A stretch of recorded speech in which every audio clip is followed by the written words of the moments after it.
Hello ladies and gentlemen, welcome to these. These right here are going to be some more Future Shock thoughts, Future Shock uproar live from the Stockport Masonic Guild Hall just last night. Or it could have been 6 months ago if you're watching this in 6 months time. It could be a year ago. Fuck it, talking bollocks, Mark. Genuinely interesting going into this one because, of course, the last Future Shock show was just 8 days ago, last Saturday. So I was genuinely interested to see just how many people would be at this show to see if, because it's one of those, it's a tricky one because, of course, when I first developed my Future Shockitis back in 2012, if you told me, hey, Mark, there's going to be Future Shock shows a week apart, I would have gone, fuck it, yes! But whereas now the more cautious part of me just goes, oh, I'm not sure if that's the wisest of ideas. But decent turnout, which I was really, really chuffed about. And an interesting development to this third time was using someone else's ring. We only used T-Bone's ring down at Future Shock. Apparently this was Styx's ring, and Jesus fucking Christ, it's absolutely monumentally large. It's a 20 by 20 ring, e.g. a full-size WWE style ring, and it looked huge. It was absolutely massive. Not complaining about that. I just, from my thought process with this, it just, I don't know. It looked. What's the way to put it? It looked big time. I went to an Infinite show a couple of weeks back, and they were using a 16 by 16 ring there, and it looked so tiny that it's weird. Those couple of extra feet just made it look so big time. I don't know if that anyway, so our opening contest of the evening was a bonus match, previously not announced, which was the models defeating a guy called Stevie Mitchell, who I've never heard of, and a guy who I have heard of, and I was absolutely fucking over the moon when this guy's music hits, a guy called Rob Sharp. Now, Rob Sharp, I first met back in August 2012 at a Southside show. Rob was sat in the row before us. We went to see Davey Richards at the show, and there was this guy in front of us who introduced himself as Rob, and he was really enthusiastic about the wrestling, and the more he talked to us, the more he was sort of getting into it, and next thing you know, he exchanged messages and details on Facebook and yada yada yada. He got a photo taken with us, which was published in FSM magazine, which is now on the screen, which is all good and well. Rob started training at the House of Pain, started training with Styx, and now it is one of those 3-4 years later. Look at him now. He's in the ring wearing his metallic pink gear, which was one of those. We said on last night, it takes real men wear pink, Bret Hart and all that, but it takes a real manly man to wear metallic pink. I really enjoyed this match, and from a personal point of view, it was because of Rob, because his character work was so very good. He's got the fundamentals down in the ring, that's all good and everything. While he's on the apron, he's shouting, and while he's he's shouting at the fans and he's shouting at the referee, and his interactions with the referee were all good. All the stuff he did in the ring was really crisp and smooth, and it was all good. Models winning with it's Danny Hope's catwalk kick that got the win, like that stuff. Next up was an interesting development for me because Uprising's music hits, and it's meant to be Sonia Durson versus Don Micho. That was advertised on that. But Ryan Hendricks came out. Now, you may have heard on my last Future Shock review that Ryan's missed not been there for the last 3 Future Shock shows, which bothered me because Ryan Hendricks is a big favourite of mine. So that was really good. Ryan Hendricks facing the gentleman John McGregor, and I was really, really pleased about it. As this match started. Before this match started, though, because my man Bobby Cash came out as the referee, not the guest referee. He was just the referee of the evening. It's like, holy shit! Look, there's Bobby Cash in the ring. That was really, really good. The match was good. Ryan worked over the leg of Gentleman John, hitting it there, the leg DDT, and he was proper healing it up as well, choking with his t-shirt and all things like that, which I really, really like. So I've got my notes on my phone down here if you're wondering why I'm looking, which is why, of course, this is in the 4x3, because, of course, I wrote all my notes.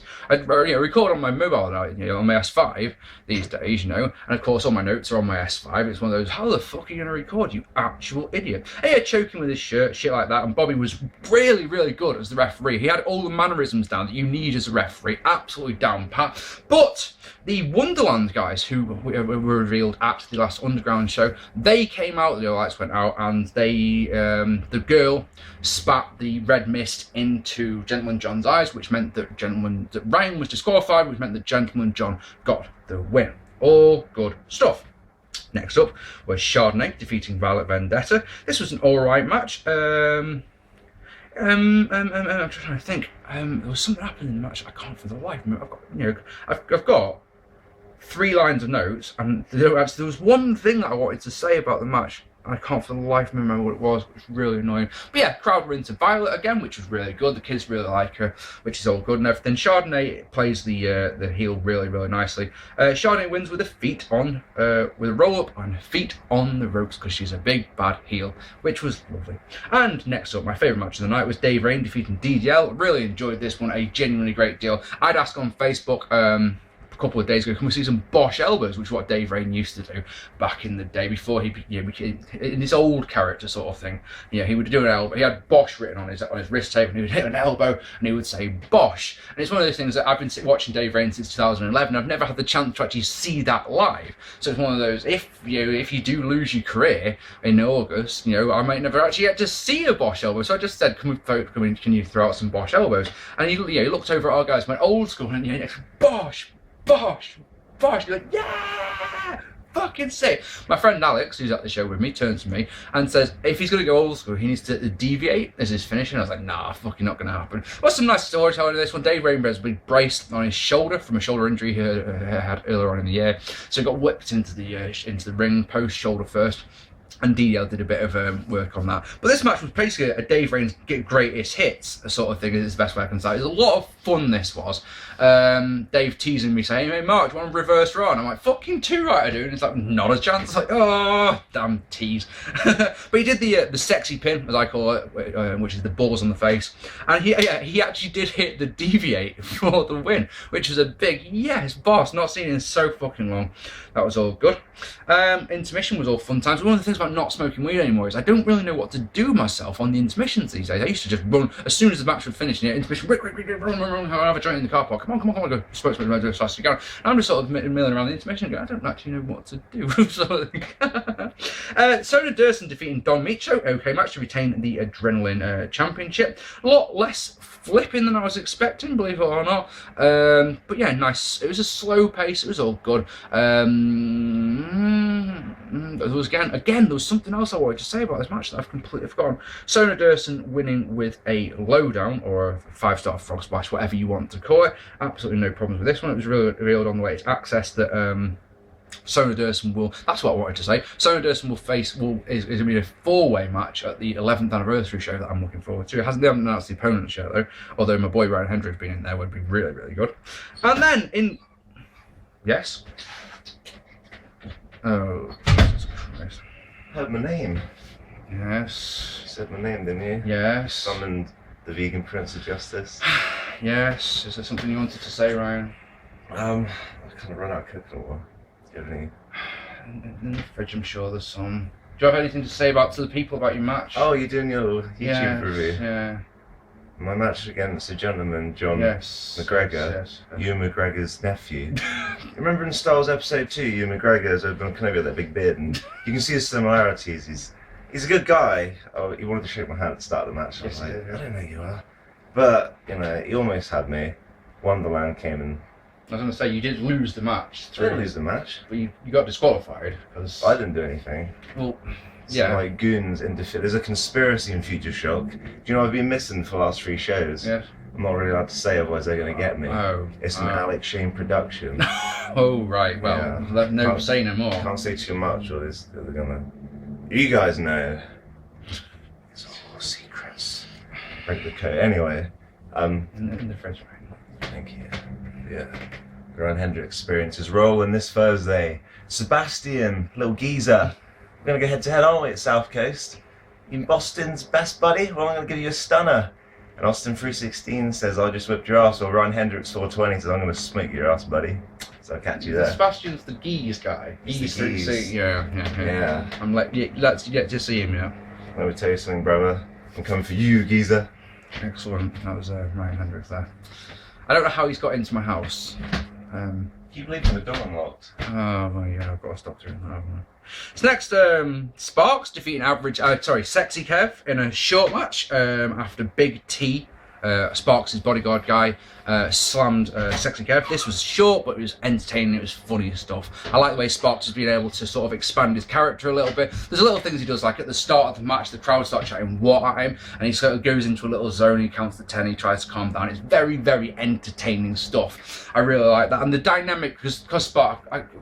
Sparks is quite short, and Big T Justice, unsurprisingly, is quite a big man. So the dynamic works really, really nicely. I really, really like that. It was really good stuff.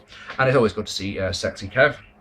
And then, of course, the main event was Jack Gallagher, who's now billed as the extraordinary Jack Gallagher, which I really like. I said the gentleman. He defeated Xander Cooper in a really, really good match. This was very, very stiff. This was very, very hard hitting. There was some stiff chops. There was some stiff lariats in this one. There's your proverbial ambulance, because there's always got to be one, hasn't there? It's like my gimmick, isn't it? Now that the dreads have gone, we have the emergency vehicle. It is actually an ambulance as well. Would you believe it? So yeah, there was a couple of little moves. I've actually written down a couple of the moves that happened in this one. There was a tornado Falcon Arrow by Xander Cooper that was so goddamn nice. Referee bumped 11 minutes in, so that guy, Ryan Hendricks, ran in, and then Dave Rain ran in to sort of even the scores. Hit a TKO on Ryan Hendricks, which is probably why his neck's hurting so much this morning. Aha, unlucky Ryan. I should probably shut up because he'll come and beat me up, won't he? And DDL hit the ring as well, which of course meant that Chris Egan came running out, and in one of my favourite moments of the night, Dave Rain hitting his rain check finishing move. It was like his original finishing move. Hits that on Chris Egan. That was wonderful. And then he takes out Xander Cooper with the championship belt, which of course is what Xander Cooper had done to Dave at the last Underground show, in a nice little bit of symmetry, and Jack Gallagher can hit the flying Macho Man style elbow off the top rope to get the win. It was all good. A thoroughly enjoyable night, apart from Ryan Hendricks breaking into my house at 5:30 this morning, which was fun. Yay!